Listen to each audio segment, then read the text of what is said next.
Off to you, Nitinji. Thank you, Poojaji and Vijaji, for the wonderful session. Radhe Radhe. Good morning, good evening, everyone.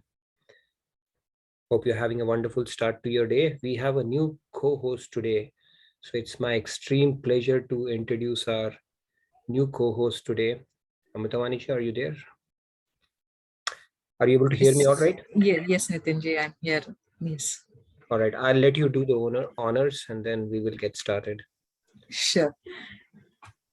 Radhe Radhe, everyone. Welcome to our daily wisdom from Bhagavad Gita. Yes, today we have Shyamji. He will be co-hosting.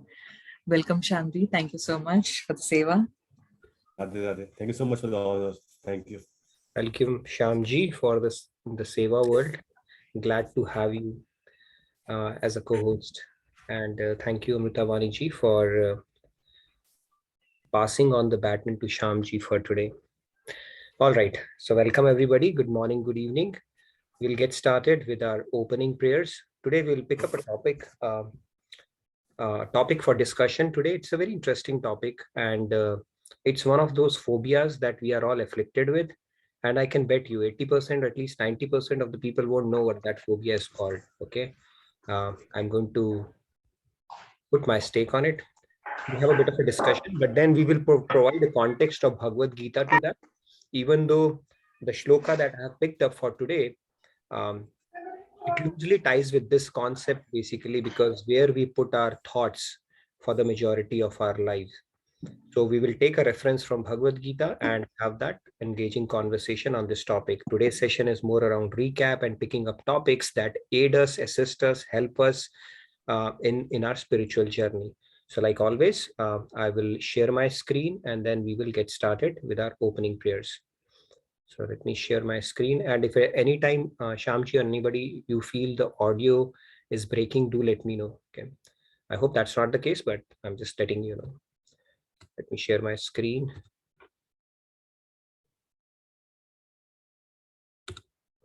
Are you able to see my screen?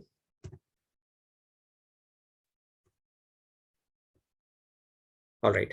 So Shyamji, you'll have to unmute yourself when you talk. So let's get started with our opening prayers.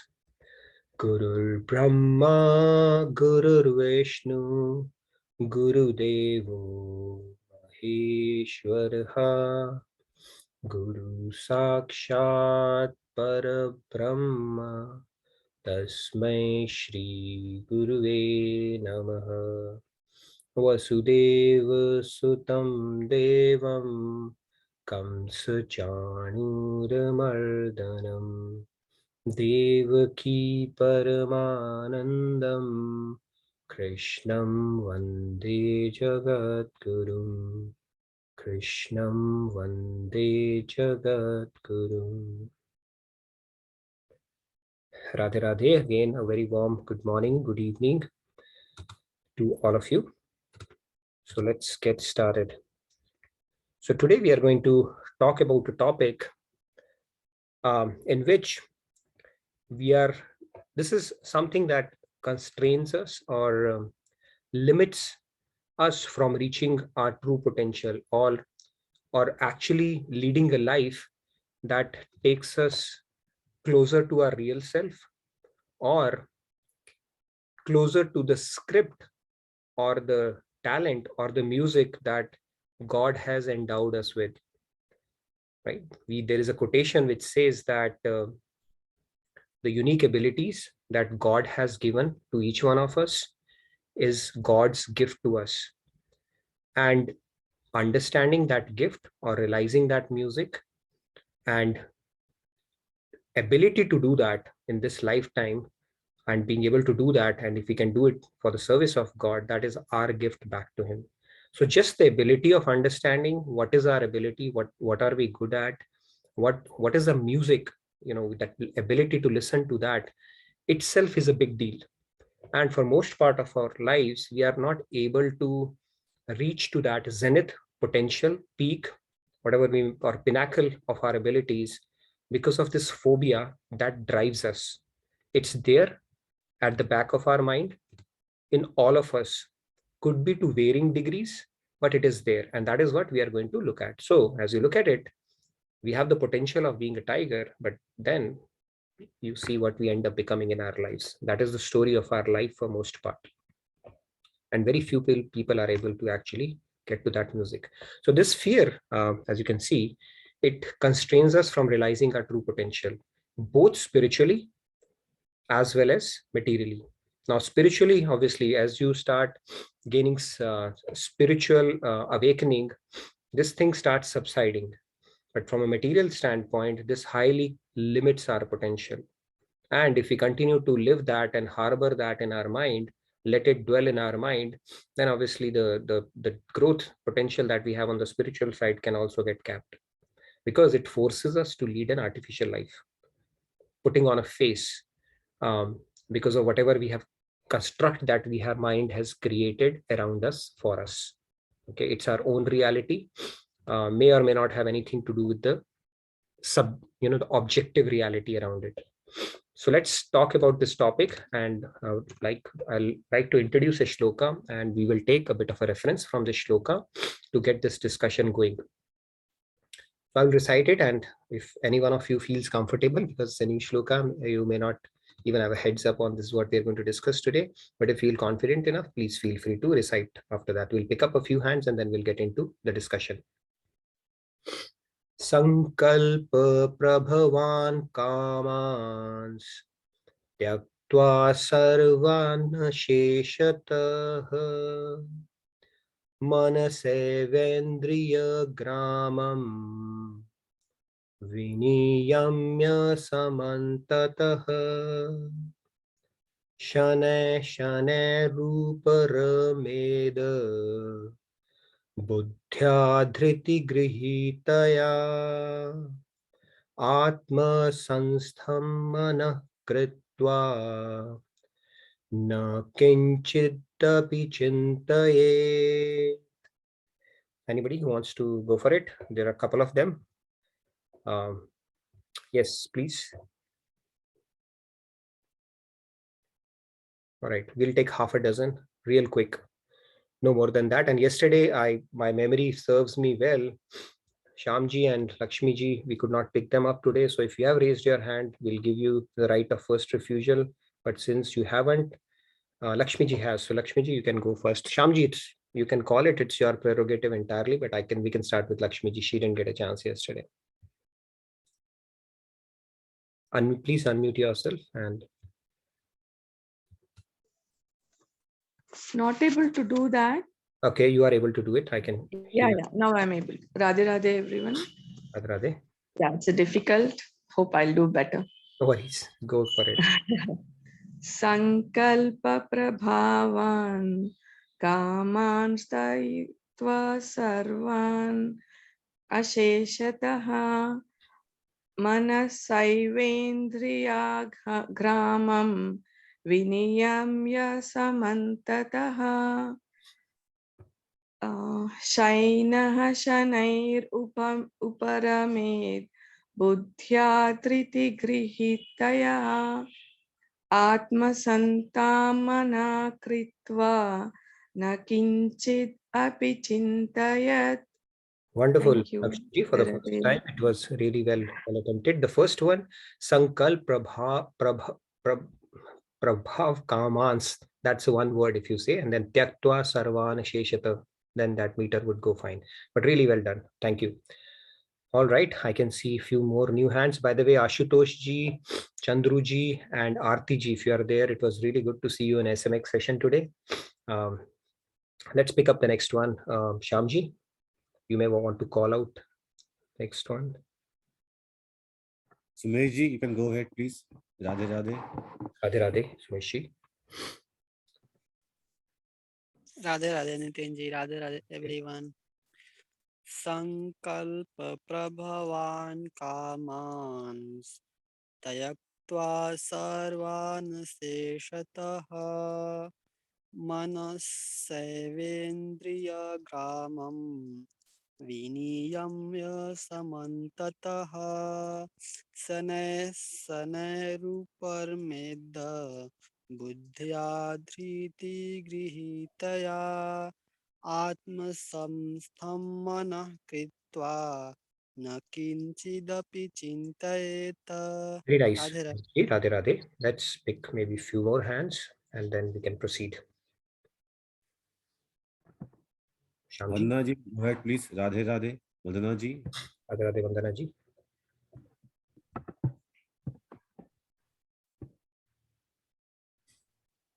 Radhe Radhe Radhe Radhe.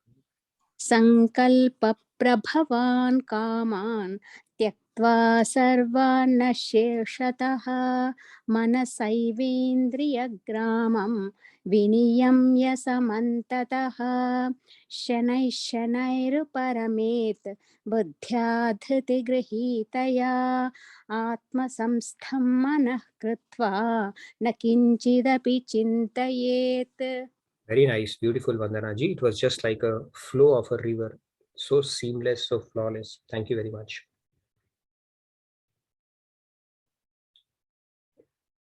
Yes, next, maybe we can pick Shyamji, quick. Shali ji, you can go ahead, please. Radhe Radhe. Radhe Radhe, Shali ji. I can see two more hands. I think we can cover and then we'll get started. All right, go ahead, please, Shali ji. Radhe Radhe. Radhe Radhe Nitin ji. Radhe Radhe. संकल्प प्रभवान् कामान् त्यक्त्वा सर्वान् शेषतः मनसैवेन्द्रियग्रामं विनियम्य समन्ततः शनैः शनैरुपरमेत् बुद्ध्या धृतिगृहीतया आत्मसंस्थं मनः कृत्वा न किंचिदपि चिन्तयेत्. Radhe Radhe. Shali ji, maybe I should take some classes from you and Vandana ji. Very nice, beautiful. All right, let's get maybe a couple more and then get started. Rupa ji, you can go ahead, please. Radhe Radhe. Rupa ji. Yeah, Radhe Radhe everyone. Radhe Radhe. सङ्कल्पप्रभावान् कामान् त्यक्त्वा सर्वान् अशेषतः मनसैवेन्द्रियग्रामं विनियाम्य समन्तः शनैः उपरामेत् बुद्धया धृतिगृहीतया आत्मसंस्थं मनः कृत्वा न किञ्चित् अपि चिन्तयेत्. Well tried, Rupa ji. Thank you so much. Radhe Radhe. One more and then we get started. We can take Shri Ramya ji. Radhe Radhe. Radhe Radhe, Ramya ji. Radhe Radhe. संकल्प प्रभवान् कामान् त्यक्त्वा सर्वान् अशेषतः मनसैवेन्द्रियग्रामं विनियामा समन्ततः शनैः शनैरुपरामेत् बुद्ध्या धृतिगृहीतया आत्मसंस्थां मनः कृत्वा न किञ्चित् अपि चिन्तयेत्. Very nice, Ramya ji. Good to hear you. Thank you. So let's get started. The short translation for this shloka goes like, completely renouncing all desires arising from thoughts of the world, one should restrain the senses from all sides within the mind. Slowly and steadily, with conviction in the intellect, the mind will become fixed in God alone and will think of nothing else. Now, the key concept here, we are not going to do a deep dive in the shloka. However, if you look at the key concept here is about, it talks about fixing the mind on God. So if you go by how the process of thinking unfolds, right? So the thoughts, they get generated in our mind. I think there are about 60,000 plus or 60,000 thoughts they get generated in our mind, which is a fleeting feelings of, ideas and feelings. They are called sphurna. And when you continue to insist on implementing of that sphurna, means the feelings or the thoughts that you are getting, it becomes sankalp. So the thoughts, they lead to sankalp. That is the pursuit of those objects. And the other aspect of that sankalp is called vikalp, where you don't want to, it's like the rag and dvesh, the hankering or the aversion. So the other aspect of it is called vikalp, depending upon whether your attachment is positive or negative. Now the seed of that is sown into our mind. This should happen, this should not happen, because we are actually contemplating on the world. So Shri Maharaj Ji explains that there are only two areas in this world. Okay, there is no third thing. If somebody comes and presents or says that, you know what, I'm not able to focus on God. When I hear all these things, that's fine. But when I try to focus on God or godly, the subjects related to God, I'm not able to bring in the required sentiments or the focus that is needed. And neither am I interested in world. It is not possible. Our mind cannot be in pending. So if it is not going in God, then it has to go into world. There are only two areas, or kshetra as you call it. The kshetra of Maya, which is world, or the kshetra of God, which is divine. So if we are not able to focus that, then obviously world will keep on taking our mind space. And when the world continues to take our mind space, then we let the world live in ourselves. And one of the things that we will pick up, we are going to have a discussion today, we will get to that topic now. Okay, if we continue to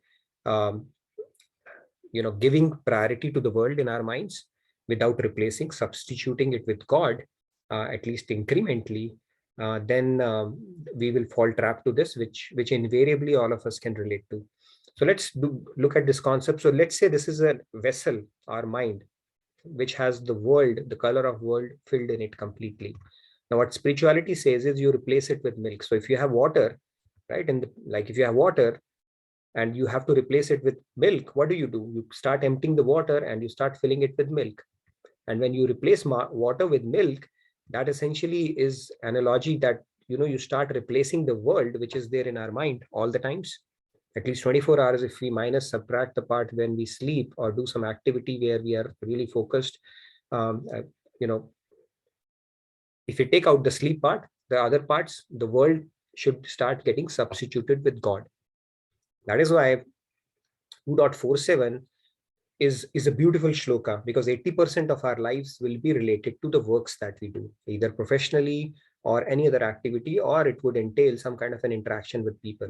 So if we can start substituting the thought process behind the work or the interaction that we are doing, keeping God at the center of it, at least it's a practice of Karam Yoga, and focusing on the process, not on the result, getting detached to the results, offering the fruits to God, doing it as a service for God, not for your self-enjoyment. If you start bringing in those sentiments gradually, then it's just like replacing that water with milk gradually. And the eventual aim is that we can actually replace all our worldly ambitions with ambitions to serve the God. It's a very idealistic state, of course, but then every big journey, even 1,000-mile journey, starts with a small step, right? So that practice needs to be there, because if we have the world at the center or the focus of our life, then Maya has its own way of making us dance.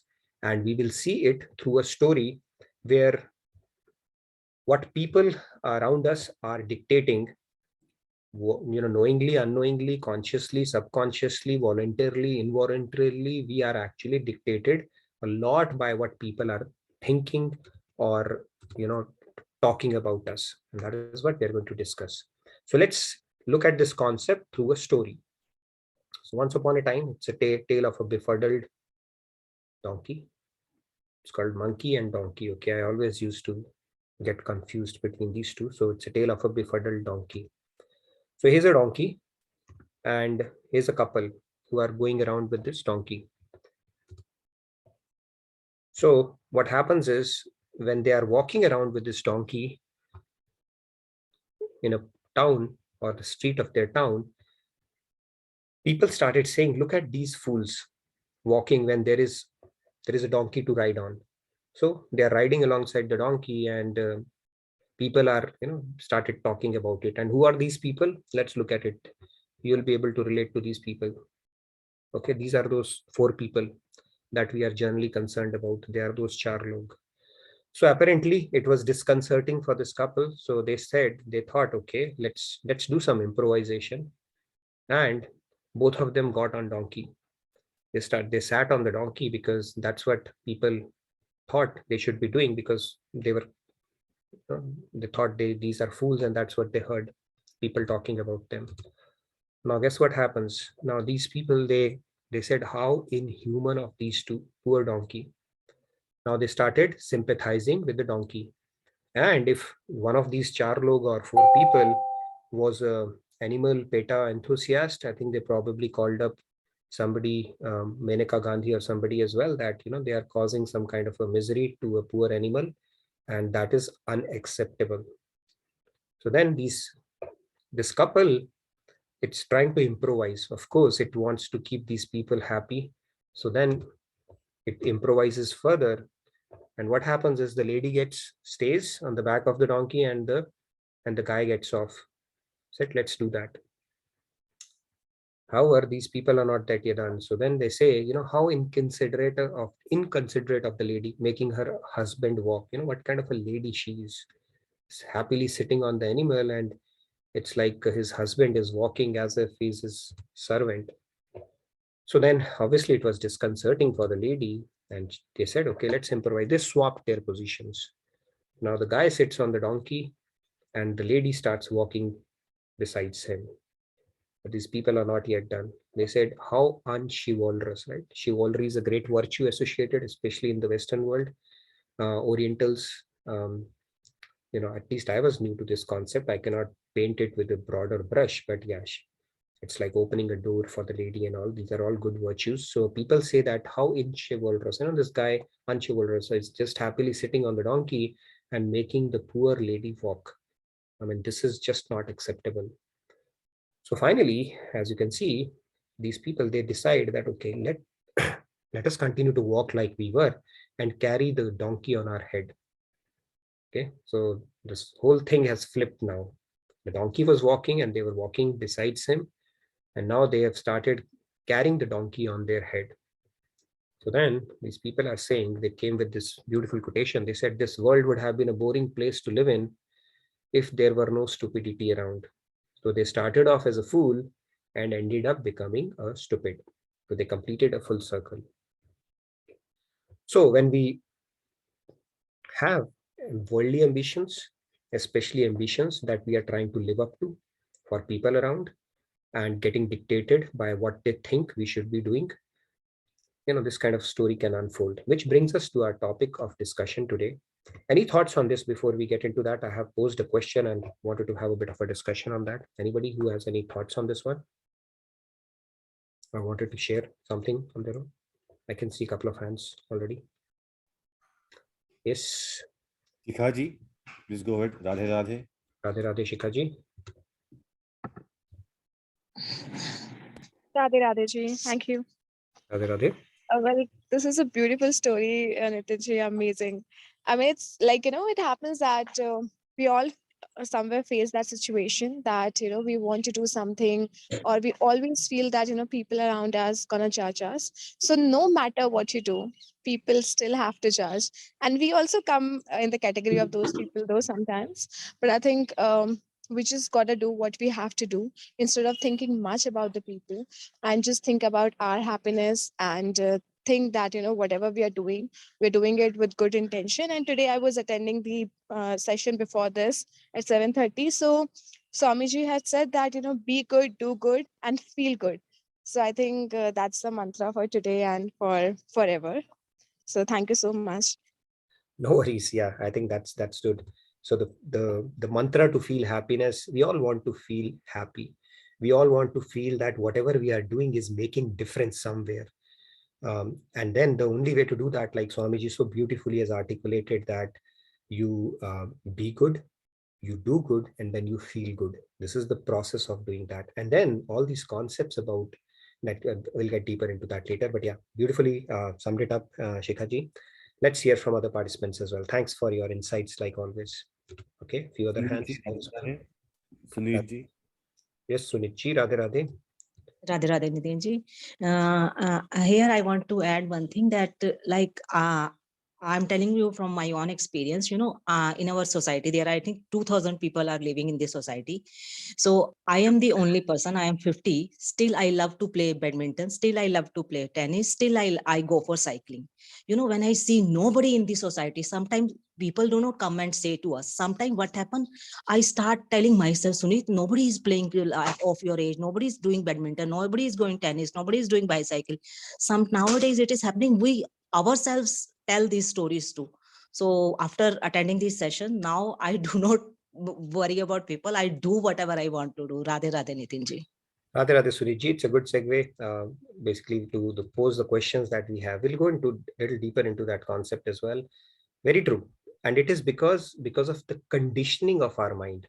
It is so deep rooted in us, right from the word go. When I say right from the word go means it's part of our upbringing. It's actually planted in our DNA, right? What will people think? We have to do it because, and in the course of that, we forget who we truly are, right? Like Maharajji says, our focus of our entire lives become how to look good, how to manage perception of people around us so that they think we are good, without really putting effort around the deeper concept of becoming good, right? It's like focusing on the frills, forgetting the frock itself.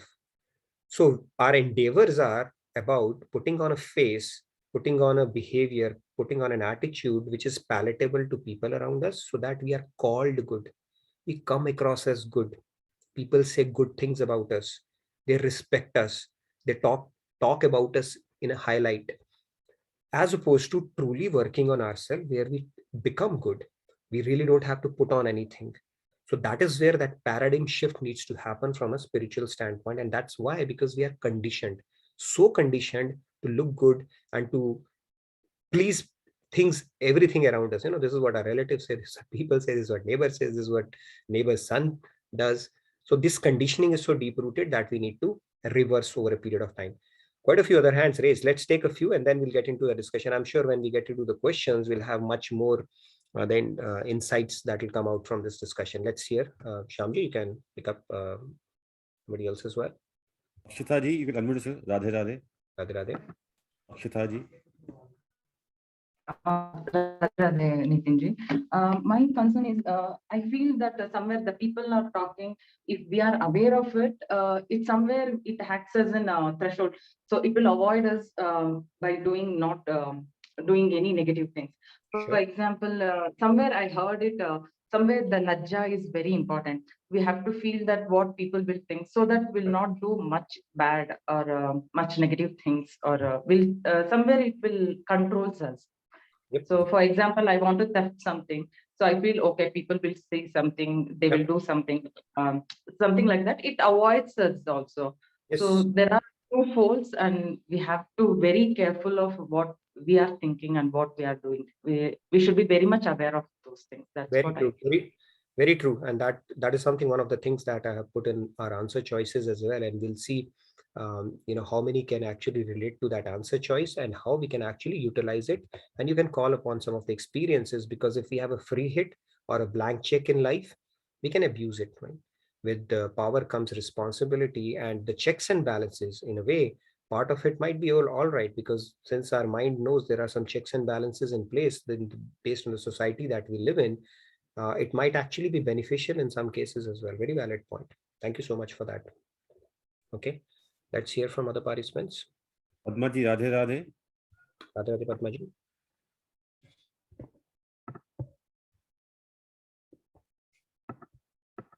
We can't hear you, Padma ji, if you're trying to talk.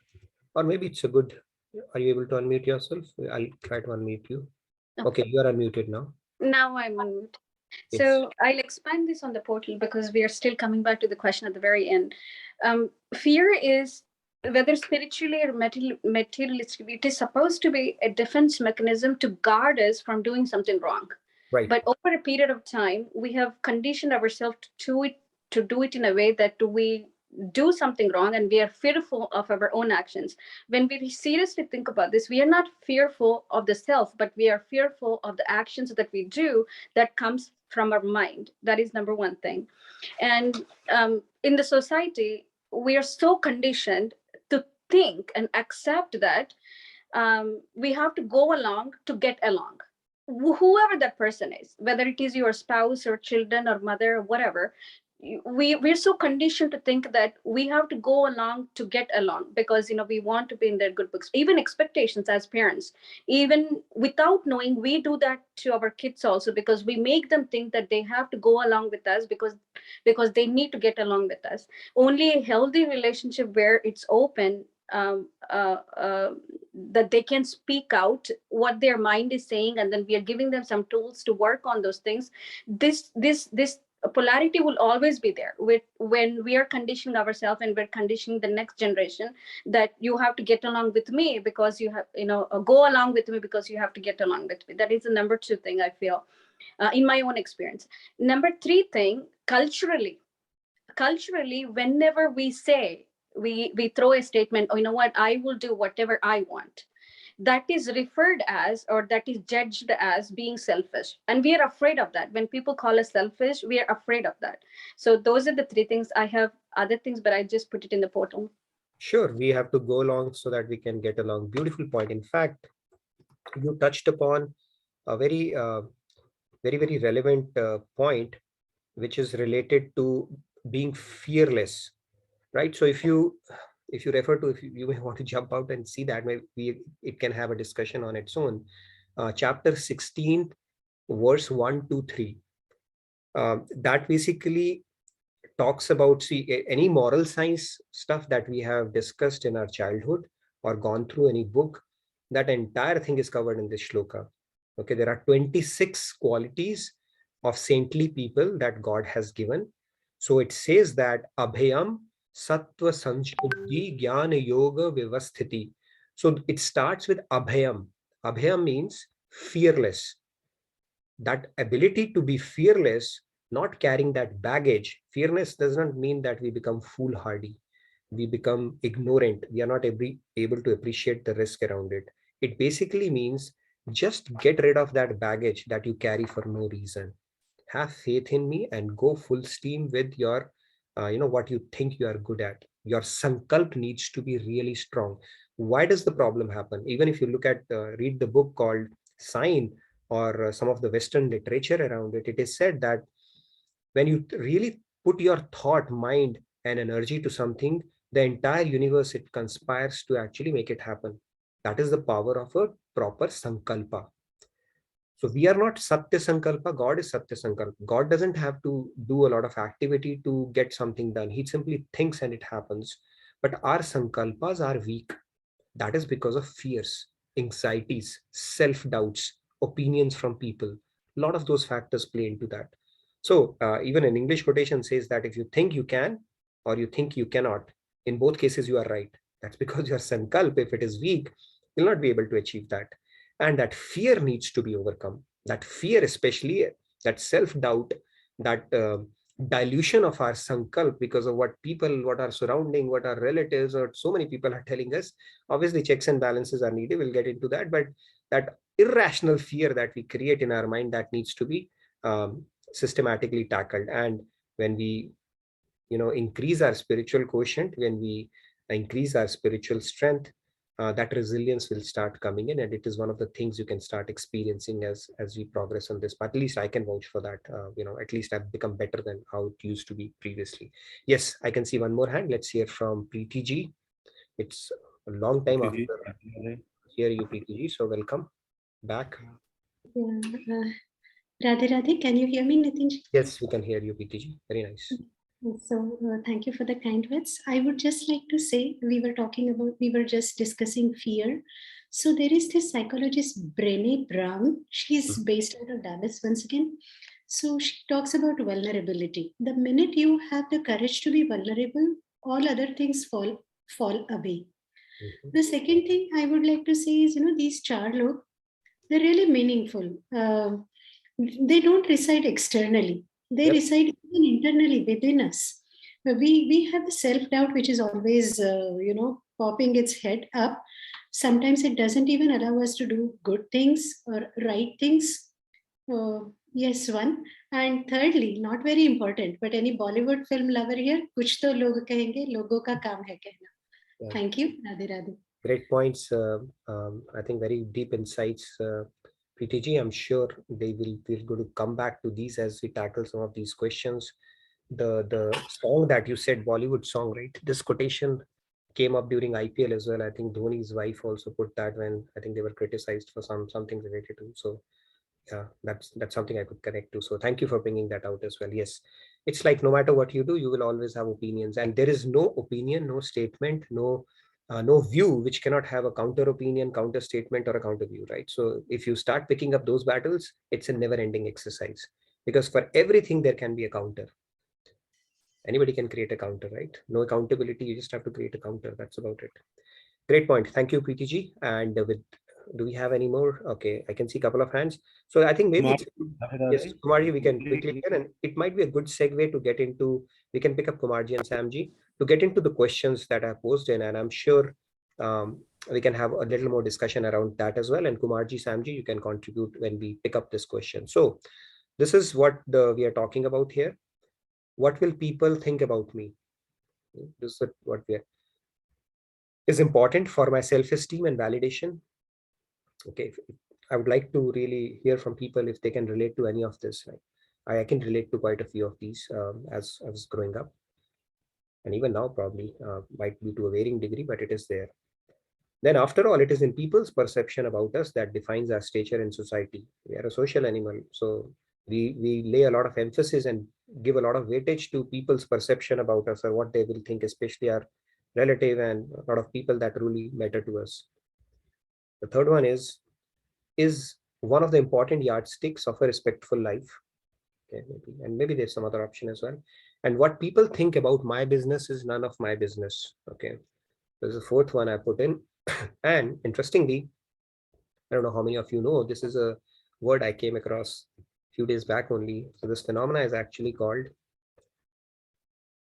Allodoxaphobia. Okay, so I'm not sure how many of you know that, but if not, from now on, you will always remember this. So let's hear which one you think you relate to the most, and then let's get started with the couple of hands that we had already. Shamji, you can call. I think Kumarji, I can see. Kumarji, Radhe Radhe. Kumarji, can you... Radhe Radhe, everyone. Radhe Radhe. Yeah, because you put these questions, let me see. I have gone through these various phases. You know, I've been in state where it was most important for my self-esteem and validation, you know, and people's perception of me and all that stuff. Luckily, I have moved to 4, where I say, well, people think of about me is none of my business. You can think whatever. Doesn't mean that I'm going to be nasty or something like that. With purity of heart, you know, I go about my business, and I know I'm in the right doing that. Now, is it Preeti ji? She stole my thunder. I was going to mention that song, and it came to me. I tell you, it comes to me so many times when, when I think about, hey, what will people think of me? Immediately I think of that song, and it's a Bollywood song, but doesn't matter, right? I just take the essence of it. But one thing I'll tell you, what happened is my cousin. The story of my cousin is like this donkey story, right? He was always like a very individualistic person. People just loved him for he was a karate black belt. He was doing everything right. Then suddenly he went and married a person from a different religion. What religion doesn't really concern us.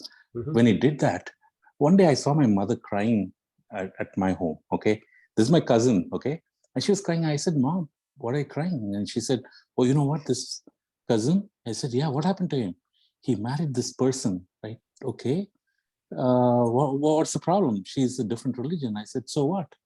He's getting married. He's going to live with her." And so she got very upset at me. Okay. Anyway, that is stage 1. Number 2, what happened is he started pampering his wife quite a bit. And that became a story among our relatives. And they said, "Oh, he's pampering so much," and all that stuff. All that happened. Stage 2. Stage 3. At the time, when he was pampering, I was also a part of listening to this gossip and enjoying it. So number 3, what happened is he divorced his wife, didn't work out. So, that became a big, he divorced and all that stuff. And then at the time I was like, okay, didn't matter to me that much. But then slowly I got into the JK Yoga and, more spiritual stuff. Then what happened is he suddenly became like a simplistic, minimalistic guy. And he put all his belongings in one suitcase. He left his house, everything, all the stuff he put.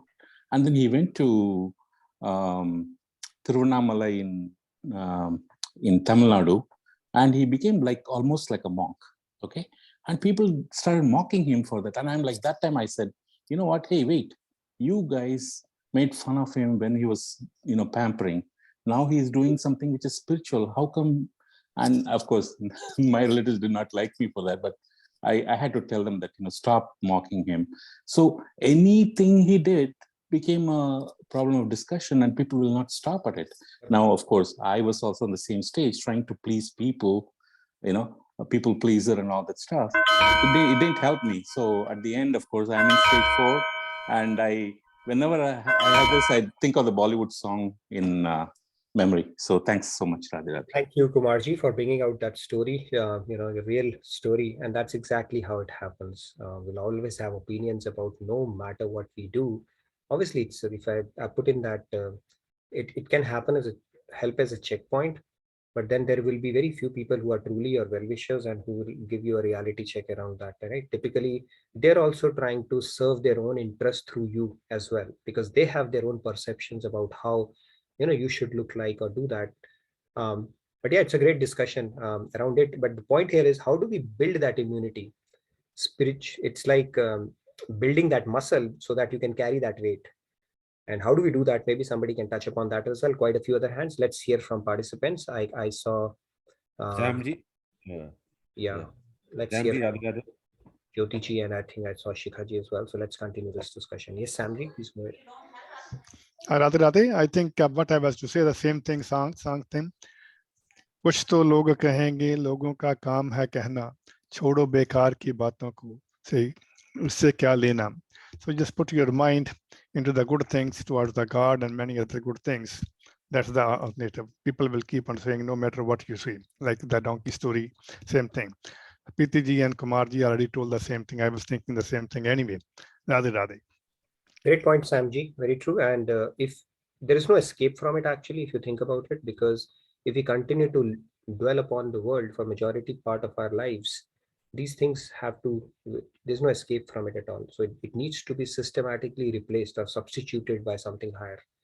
That is how our mind is, right? You cannot keep your mind pending. If you're not thinking about the world, worldly things, the expectation that world has from you, or what people have from you, or what they think you should be doing at this stage of your life, they define your time zone as well. You are at this age, so now you should have done at least this by this.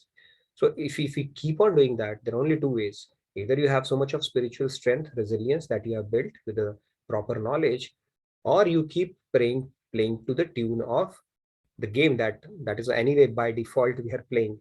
Yes, let's hear from other participants as well. I can see quite a few hands. Yes, Jyoti ji. Radhe Radhe Shamji, Radhe Radhe Nitinji. Since we're talking Bollywood songs, and I'm not quite that old, but the song that comes to my mind is Shri Chal Sobis, Dil Ka Haal Sune Dil Wala, Choti Si Baat Na Mirch Masala, Keh Ke Rahega Kehne Wala. Meaning there might not be anything to it, but people will surely add mirch masala in order to enrich their own lives, their own pastimes, their own gossip. And we should not care about these things. And the story that you said was actually, I've heard that from Shiv Bhagwanji, Parvati Ma, and Nandi, and they are walking, and that's how I've heard it. And as we know that Shiv Bhagwanji never really cared much about what the world says. He is virakt from the world, and Parvati Ma persuades him to do one thing or another, and ultimately she realizes that you cannot please the world. And the title that you had was Befuddled Donkey, but it wasn't the donkey. I think it was the couple that were trying different things. So it's the medium. The donkey was the medium, and not really, a part of this decision making. And I think I want to tie it back to Krishna Bhagwan, because Krishna never cared about what the world says. Bhishma Pitama was always caring about what the world said. He had taken the pran and he stayed true to his promise. But Krishna always potede khade hote hai, and he has his way of bringing justice to the world in Yep. his own way, without caring about what the world will say about him or anything. Wonderful. Radhe Radhe. Beautiful point, Jyotiji. That's true. Even I'd heard it like Shiv Parvati. I know it was an Nandi story. But last time I think I discussed that in one of the sessions. Somebody took offense to that because they had Shiv, Bhagwanji and Parvati as their Ishtadev. So I don't know why. So I said, okay, let's simplify this. And the befuddled donkey was a pun intended. Of course, he was not in the decision making, but think of it, if he'd had the ability to think, how confused he will be, what's going on right here, right? So yeah, thank you for bringing that to light. But yeah, you brought in that Lord Krishna's example. He's called Trivangi Lal. He's crooked from three sides. And if we have to find fault in that, a lot of people find fault in that as well. Why is he twisted? Why can't he stand straight? So if we have to find fault in anything, we can find fault in it, no matter who it is. Right? Yesterday we were discussing about Shishupal. Even he found 100 faults in Lord Krishna, and then in 101st, Sudarshan Chakra took care of him because he was allowed 100 mistakes, not more than that.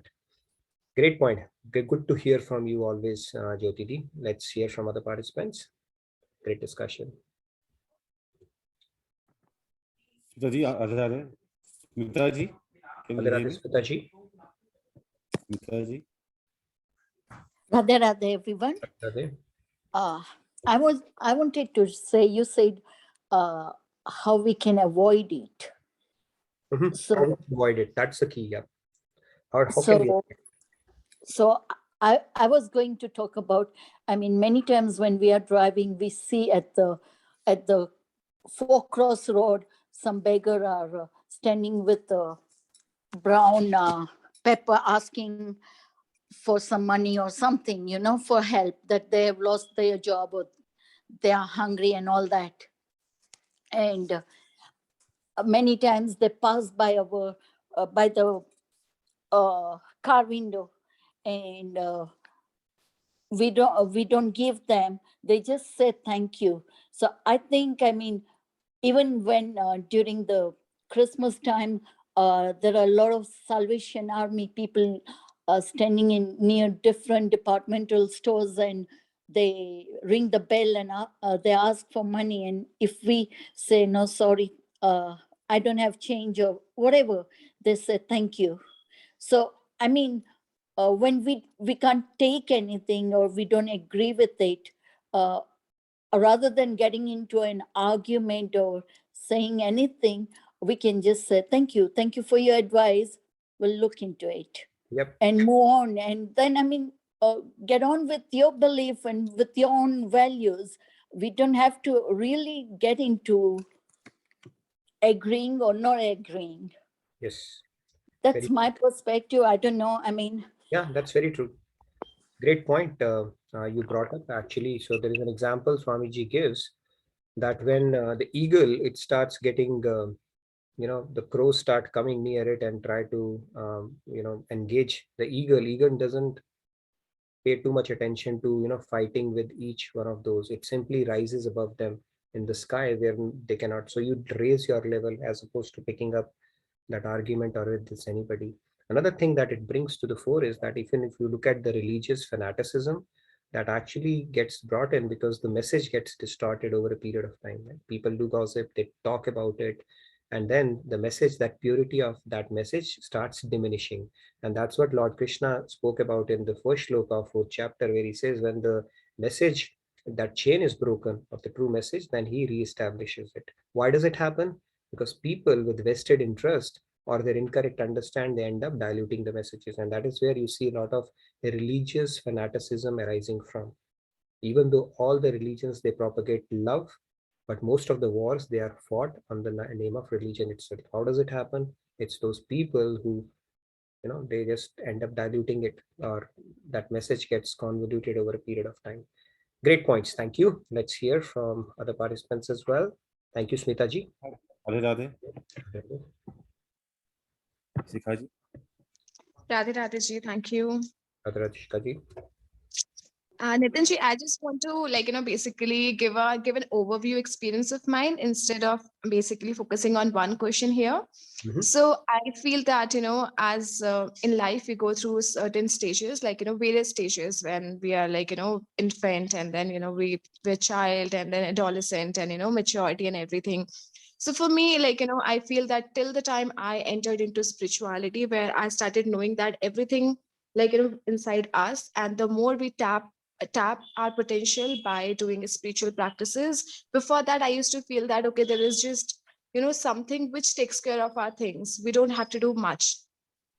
So before that, yes, I had my experiences and everything, but since the time, since 2014, I think I went through different stages of my life where, I tried to understand how life happens and, what happens exactly, how people react in certain situations, started observing more. But right now, yesterday only I was contemplating about it literally, and today the topic is so apt and so correct that sometimes it happens that you have been thinking about something and you are basically want to know certain answers, but then suddenly the universal power, the God, it just brings that thing in front of you. So I'm so fortunate and so glad that you brought this up today. So yeah, I would like to say that slowly and gradually I'm moving towards the fourth question, which is fourth sentence, which is what people think about my business is none of my business. Maybe it happens that there is a thin line between becoming arrogant or egoistic or being compassionate and wise. So I think I would like to follow that thing, that being compassionate and being wise, not hurting anybody and not even reacting to certain situation, but at the same time I think inculcating self-love, which is the best thing which you can do to yourself, which nobody teaches us, to be honest. Everybody says that it is your karma, or it might be your mistake or things like that. Especially I have grown up in that kind of environment. But I think slowly and gradually, when you feel that it's you and your body and your own mental peace, which is the most important thing in life, and the moment you become happy, you can keep your environment happy. So yeah, I think this is what for me now, even the slide which you have portrayed today, that whatever we do, people will be having a point of view. So better you do something which makes you feel, the moment you go to bed at night, you feel content, you feel satisfied that whatever you did good for yourself as well, and whatever the people likes you, or whatever you have tried making some changes in somebody else's life too. So yeah, Radhe Radhe, thank you. Thank you so much for narrating your own experience. I'm sure all of us have experienced it in some form or manner and continue to experience it throughout our lives. But the hope is that over time, we get more tools and we get more strength and resilience that we can build and start developing some kind of an immunity, right? Like the booster shot we are getting these days around this whole concept where we are being true to ourselves. We are genuinely working on ourselves, and as opposed to being dictated by what people are going to think, and just managing that perception around it. That aspect, I think we need to get in touch with our reality, and not live a life which is a facade, we call it, right? Facade, just to manage things around us. It takes us away from our real self, and it takes us away from our the goal as well, because we have to reverse the process. We have to become childlike, and this takes us away from that because we don't even know who we are, right? The whole life we will be managing basically or spending just managing things around us. If you ask me personally, that's how most of my time as well, when I look back, it's like when you are there, you don't even know what you're good at. Even, I mean, today also I'm trying to figure it out. It's an ongoing process. So I always joke around saying I don't know what I'll do when I'll grow up. But then it's like when you're growing up, people will tell you, and that you're influenced and by the opinions that this is what you need to do, engineering or doctor, right, or become an IAS or this. You have no clue what you're good at, whether you're good at cricket or you're good at nothing. No clue. And then eventually, the lot of things, they start shaping the course of your life, and even if you come to know about it at a later stage in life, then also you are lucky. But most of our lives go where we have no clue why we are doing what we are doing, and we are not in touch with our real self as well. That's because we have built that facade and we continue to live up to that image that we have projected outside, just for the sake of pleasing people. All right, few more participants. Let's quickly take those. And in the meantime, please fill out the feedback tracker as well. Shamji, if you can post that. And we can continue that. Hands raised. Can we take all of them? 4 more, I guess. Are we on Yeah. time?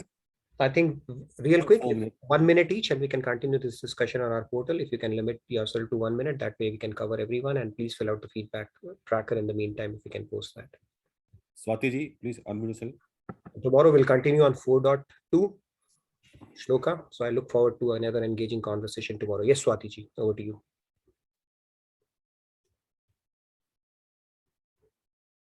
Swati, you'll have to unmute yourself. Are you not? Yeah. Hello, Radhe Radhe. Am I audible? Yes, you are audible. I have to just say one thing, that if we do anything according to Veda or according to what Krishna says, it is right, because they have given, it is our dharma to do this way. So whatever the society says or whatever our family or relatives says, that doesn't matter. If we are going on the right path, we know we are right. They may be like say we are wrong, but according to me, if I am right, then I should not think about the others, what they are saying or what they are. You should not get upset with them, because they will tell us that we are doing wrong. We get upset. But when we know we are doing right, Krishna has said this is our dharma, this is right, then we should not think and we should not doubt on ourselves that we are going wrong. And we can go ahead and like let them get upset, because for them we are going to change ourselves. And for them, if we are going to live like their life or we want to live our life, we should become fearless and do whatever we want, whatever is right. Not we want anything. Whatever we are doing, it should be right. And then we should be fearless. That let them say whatever they want to say according to them.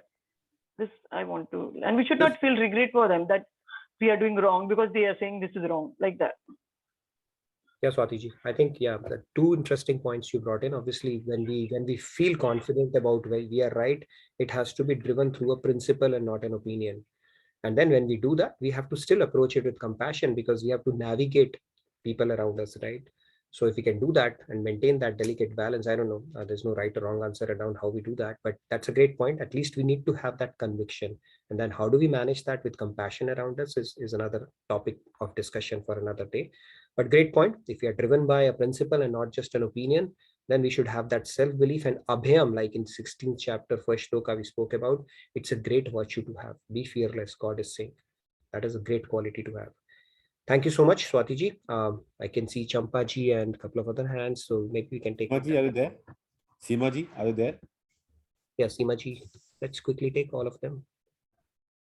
Or we can take Champa ji. Yeah, sure. Champa ji, Radhe Radhe. Radhe Radhe. Radhe Radhe. Radhe Radhe, Champa ji. Here, a wonderful discussion as usual, but I want an answer to my question in this group. Like, I'm 72 years old, and in our days, especially women and girl children, we listen to our elders. When we grew up, we listened to our elders. When we went to school, we listened to the teachers. And when we started working, we listened to the superiors and boss. If I think back, I feel there was nothing wrong in my life. You know, there is no need to reinvent the wheel every time. We are always surrounded by our own near and dear, who have a lot of wisdom and experience and things like that. And why should we sort of, an inexperienced person try and fail and then fall down and then have all that experience? We are not surrounded by hostile people all the time, or all the time we are not surrounded by people who gossip about us. We are most of the time with our family, friends, and colleagues who mean good to us. That is my life. I've always been very average, very timid, listen to everybody. And if I look back, nothing has gone wrong in my life. And even husbands, For example, I never sort of, the present day relation between husband and wife. Our days, it was not like that. Husband was considered superior because he took more responsibility than us. What's wrong? You know, a man shouldered so much of responsibility. In our days, he looked after his parents, he got his sisters married, his brothers educated, his own children educated, married. If he enjoyed little bit more superiority, what's wrong in that? I just want answer from the group. Is there anything wrong in listening to people?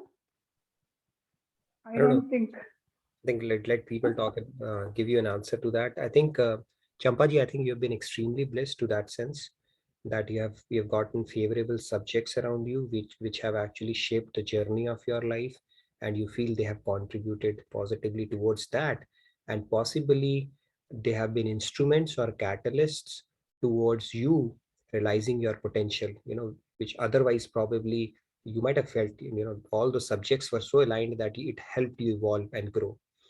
It's a great thing. But yeah, I think let's hear from other participants as well. That may or may not happen with everyone. And if we get bogged down, I think that's a discussion we are having. But it's a really wonderful and refreshing to hear completely different perspective, that you feel everything that has happened. You have been able to take it in stride and actually see it as something that has contributed towards your growth as opposed to capping your growth, which is a great perspective here. All options are open. So let's hear from other participants as well. You have 2 hands raised, Padmaji and Pragiji. Can you take them? Sure, we can take them real quick. Pragiji, please go ahead. And feedback tracker, has it been posted? I think if we need to post that for. It's already posted. Okay, thank you. So yeah, please fill it out in the meantime, and let's hear from other participants. It's a great point Champaji has brought in. So yeah, Radhe Radhe. Radhe Radhe. I am really quick. Actually, whatever we do, it's good for someone, it may be bad for others. The same task.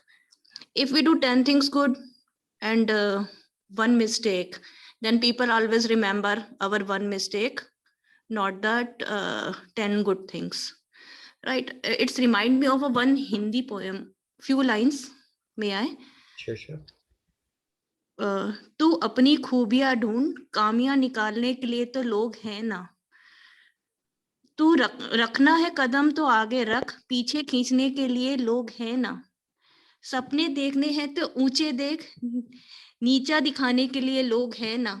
तो अपने अंदर जुनून की चिंगारी भड़का, जलने के लिए लोग हैं ना. प्यार करना है तो खुद से कर, नफरत करने के लिए लोग हैं ना. तू अपनी अलग पहचान बना, भीड़ में चलने के लिए लोग हैं ना. तो कुछ करके दिखा दुनिया को, तालियां बजाने के लिए लोग हैं ना. तो what I mean कि we have to focus on ourselves. दुनिया is always there. दुनिया was there, दुनिया is there, and दुनिया will always be there. But we have to focus on ourselves, on our. Wonderful point. Did you write this poem yourself, Nagiji, by any chance, or it's a very deep and thought-provoking? Maybe you want to post it on our portal as well, or on our WhatsApp. I'm sure a lot of people will draw a lot of inspiration from it. So really beautiful one. Okay. Great point, actually. Yes, Pragiji, you wanted to add something? Yeah, nothing. No, this poem is not written by me. I heard it somewhere, but it touches my heart. That's why I think the char log impact our life. How they impacted our life. It's True, on. It's yeah. Great insight. Thank you. So, beautiful points. I think, yeah, one aspect is this, of course, where we start living up to the image that we have, or start catering to that. But like Champaji brought in that perspective as well, if we are somehow able to navigate through that, and we may not even feel the need to navigate, we simply feel it's part of our life and it's not capping us. If we get those subjects perfectly aligned, nothing like it. Or if we can navigate through and actually utilize it to propel our growth, even better. But that typically is a lot more challenging as opposed to having it sorted out in your head. and not getting affected and bogged down by so many things, so many opinions, so many fears that our mind starts creating. Yes, a couple of other hands. I think Padmaji has been waiting for a while. So, Padmaji, if real quick, if you can take. Yeah. Thank you, waiting, sir. Thank you so much. Pragiji, beautiful. Thank you so much. Please do post it as well. Shanji, am I on? Okay. So I want to talk about what Champaji was bringing in, and I'm very happy, for her from truly. So there are a couple different things happening here, and I feel like we kind of mix all of these things in just everything in one bag. There are a couple different things happening when she brought in this conversation. It's not about giving somebody the liberty to feel superior or the entitlement of feeling superior because they have done a better job or more job in a relationship, and they're entitled for it, maybe because they have done more into that relationship. But what really happens is not everybody is as lucky, right? If your superiority, even if it is your job, if the superiority, which is the authority, if it is not morally and ethically based, the foundation is morally whether if it is not morally and ethically based, that superiority, whether it is spouse or a manager or anybody that you're working with, even in a group setting like this, that destroys the whole environment, including the self and everybody else. If that kind of lack of morality and lack of ethic is not there in the whole picture, that is a beautiful picture. That is a beautiful give and take of a relationship and any job that we do. That is my bigger picture, right? When you're not feeling entitled over your superiority, when you're not taking advantage of that authority that you have, it is a beautiful relationship. That is one thing that I want to say. Going back to the question that you actually posed, Nitinji, like, we all fearful because we are uncertain. We are all fearful because we're fearful of acceptance. And especially when we say our world really revolves around us, our spouses, our kids, our mothers, our brothers, and everybody else is like an extension of that. We are fearful that, okay, whatever the judgments that they're going to give us and how they're going to react towards that relationship is what we really fearful. Not their opinion, but their intent, their actions, how it will affect the relationship is what we are really fearful of. And then we try to do all the things where you are trying to manage it. And one of the hosts, when we had this Bhagavad Gita session, I think he said something like, when you're tolerating and you don't know what you're giving up in that tolerating process, it is a ticking time bomb. Eventually it will blast. Something like that, he said, right? When you're tolerating, understand what is that you're tolerating. If you're tolerating your own spiritual self, if you're losing your own spiritual self in that relationship, whatever that is, which is coming out of the fear, eventually that will really blow everybody in that relationship. So those are the 4 reasons why we are fearful. But what is that we really need in that situation, whether it is self or anybody else, is that right knowledge, which needs to come into the picture. But even if the right knowledge comes into the picture, there has to be a certain degree of courage, there has to be a certain degree of conviction, there has to be a certain degree of strength to take that step, to go beyond that process and say, you know what, I really don't care. Because, for example, if you're a mother, you can't just say, I don't care if my son doesn't care, because you value them. You want to do the best for the child. So sometimes when you're in a sticky relationship like that, patience, faith, you just have to trust God and say, you know what, here is a sticky situation. I have the courage, I have the conviction, I have the right knowledge, but the timing has to be right. So you just have to be patient and have faith in God and trust him. Wonderful. I think it all boils down to increasing our surrender, right, around that situation, as opposed to thinking we can control all the variables in our life. For sure. I'm really amazed at how quickly you can think such deep thoughts, Padmaji. Beautiful. And I look forward to your blog on our portal around this topic. Thank you so much for your deep insights. All right. Last one, Shyamji, it's your prerogative. Kumarji, real quick, if we can. I don't want to hold Shyamji as his first. He's a first. Yeah, I will quickly make this. So just because Champaji brought up that, I just want to say nothing wrong in what Champaji feels and the way she has, gone through life. That's a different generation, of course. So this generation is different. I know there's a lot of impatience and, expectations and all those things which are ruling our current generation and our future generations as well. So of course, a lot more discussions can be had, but I just felt that, it was a simpler life before, but we have complicated it unnecessarily. Thank you. Radhe Radhe.